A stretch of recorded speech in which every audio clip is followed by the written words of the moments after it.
Okay, in this video we are going to talk about intermolecular forces, and we're going to start to relate that to strength of attraction and how much energy you have to put in to be able to do phase changes.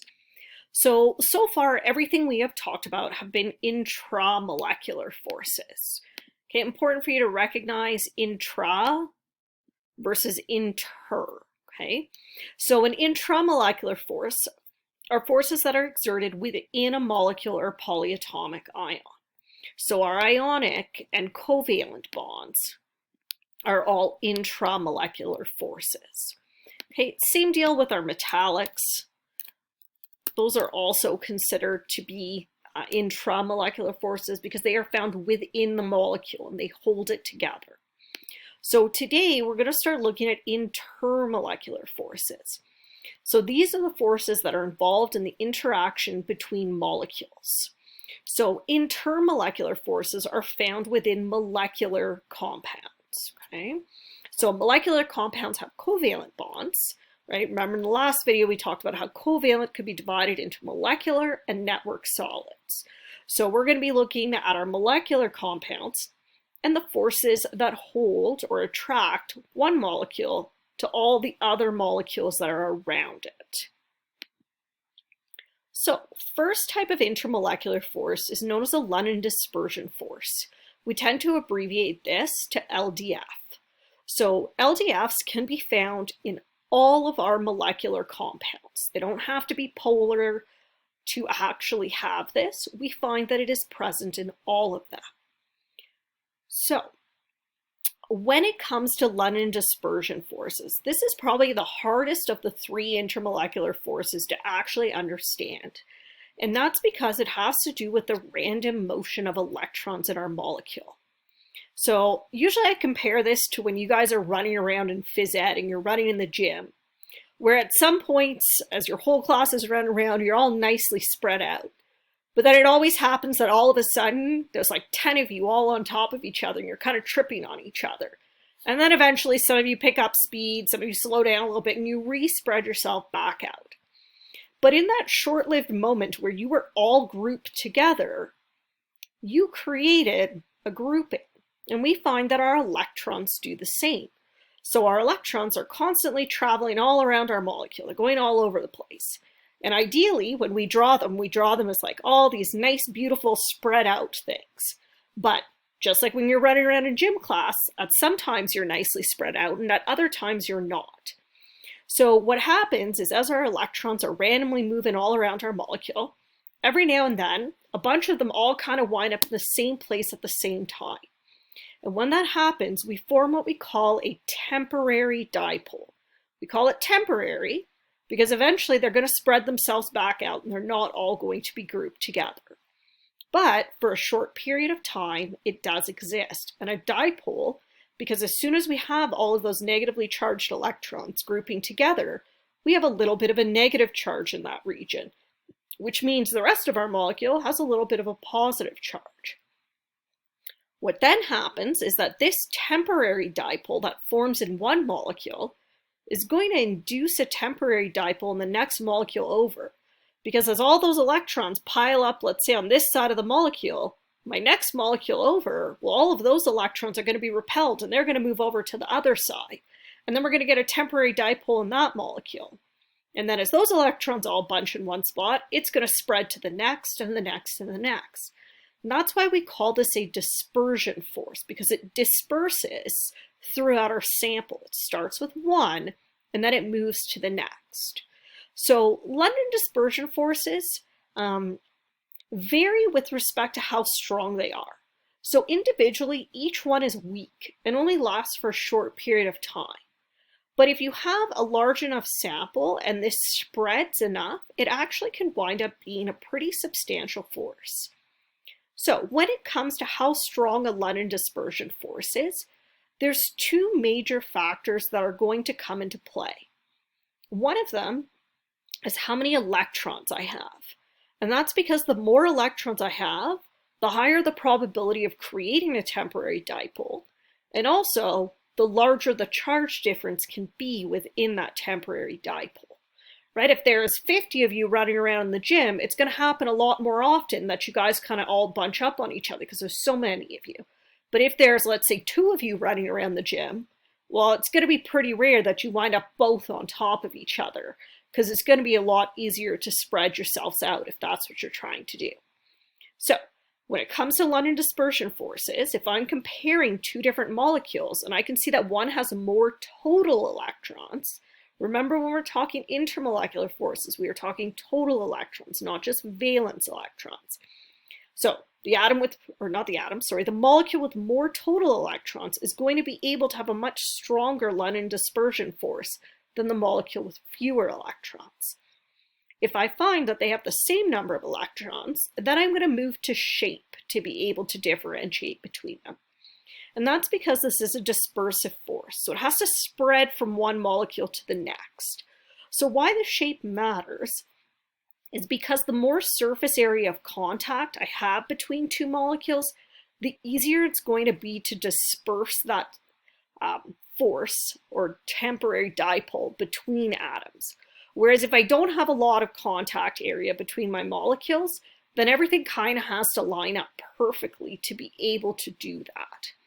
So what we find is that when 2 molecules have about the same number of electrons, the molecule that has the more linear shape is going to have a stronger London dispersion force. And that's because if I have 2 things that are linear, they're going to be able to line up better.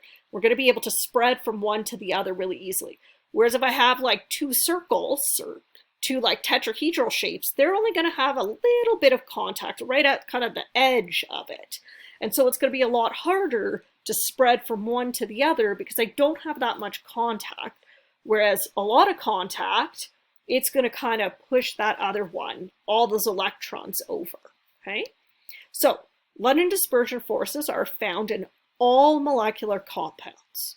They can be really strong. So if you think of a candle is just made of wax, but it's a solid at room temperature.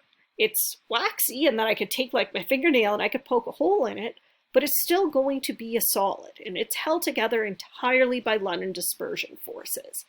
Why it's a solid? Well, if you think about wax, it has a very large molecular formula.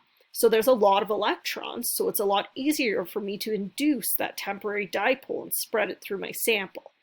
Whereas if we look at hydrogen gas, that has London dispersion forces, but it's a gas at room temperature. It takes a lot to actually turn it into a liquid because it only has 2 electrons, so it's going to have a super weak London dispersion force. So that's an LDF. It's temporary. It's formed by the random motion of electrons. It is found in every single molecular compound. The next intermolecular force is a dipole-dipole.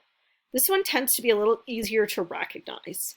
So to have a dipole-dipole, I have to have a polar molecule. And that's because polar molecules are considered to have a dipole.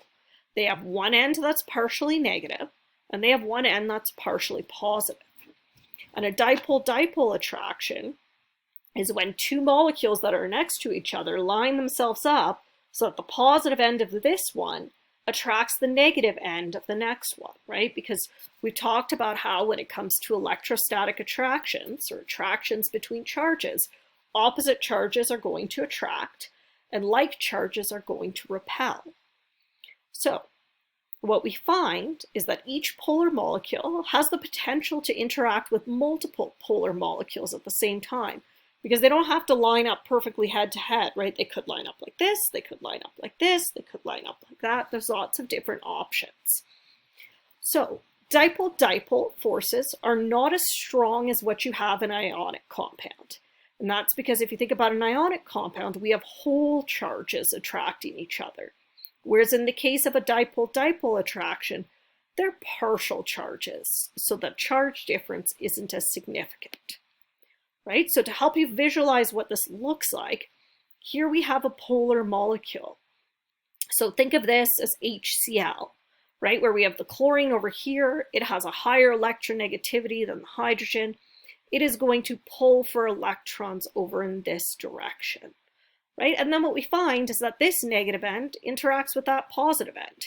but this positive end also is interacting with this negative.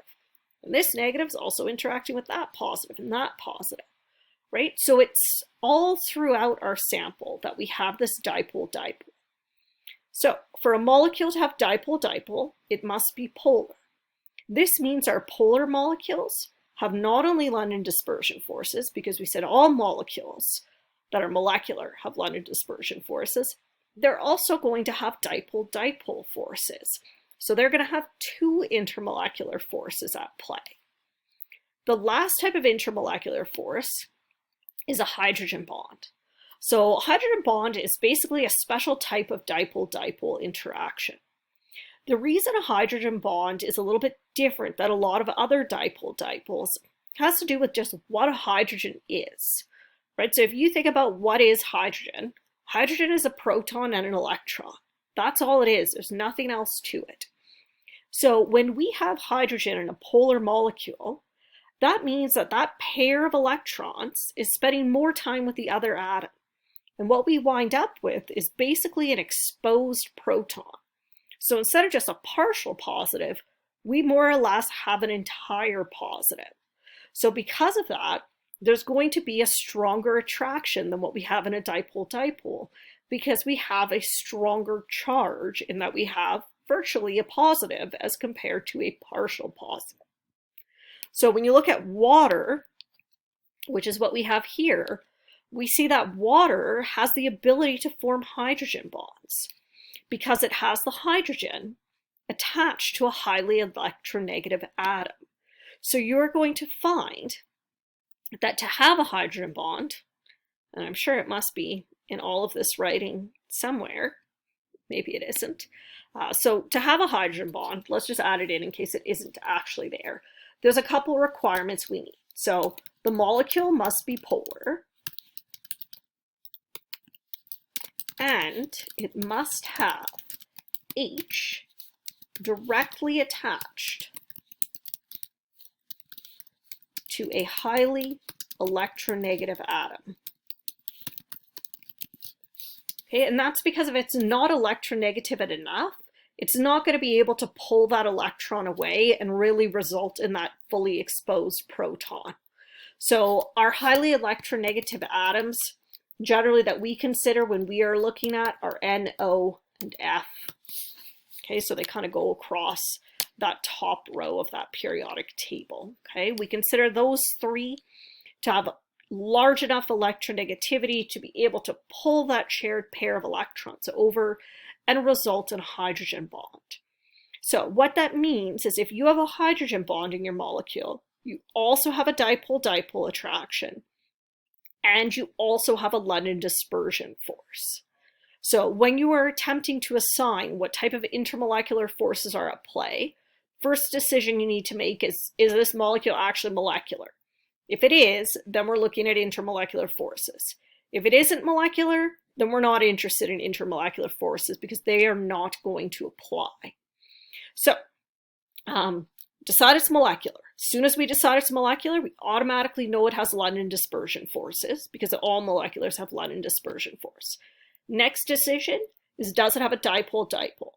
To make the decision about whether it has a dipole-dipole, I need to decide whether my molecule is polar or not. So at this point in the unit, some molecules you're automatically going to know that they're polar. Some of them, you may find that you're still having to draw diagrams to help you make that decision as to whether it is polar or not. Once you've decided it's polar, either because it had lone pairs on the central atom or because your non-centrals were different, then you can say it has a dipole-dipole attraction. Your next decision, once you've said it has those two, is could it also have a hydrogen bond on top of that? And this is where you're going to have to look at your diagram and you're going to have to look, is H attached to N, O, or F? If it is, you have a hydrogen bond. If it's not, then you don't have a hydrogen bond. Okay, and really important to recognize that it has to be directly attached to it, right? So if I have like, I don't know, HF as my molecule, then that's going to count as a hydrogen bond because the H is directly attached to that F. But if I had, I don't know, something that had carbons in the middle. And then let's say we had some hydrogens going on. And then we had, I don't know, 1 or 2 fluorines. Let's just go 2 fluorines. Sometimes you guys want to say that this has a hydrogen bond because you're like, oh, there's H and there's F. But this has no hydrogen bond. And the reason it has no hydrogen bond is the H is attached to the C. The H is not directly on the F. So I could say that this molecule has London dispersion forces. I could also say that it has a dipole-dipole because it is polar between those 2 fluorines. But I could not say that it has a hydrogen bond because the H is not directly attached to the N, O, or F. Okay, so you gotta make sure that you look for that, because sometimes you guys just look at the general formula and you don't actually draw it out, and you make assumptions on where that H is placed. Okay, so that's kind of your intermolecular forces. So you spend some time practicing, spend some time recognizing what type of intermolecular forces you have, because in the next lesson, we're going to start looking at melting point and boiling points. And we're going to be comparing things, and you have to be able to determine if something is going to be higher or lower than something else. And the only way to decide that is by being able to recognize what kind of forces are at play in your molecule.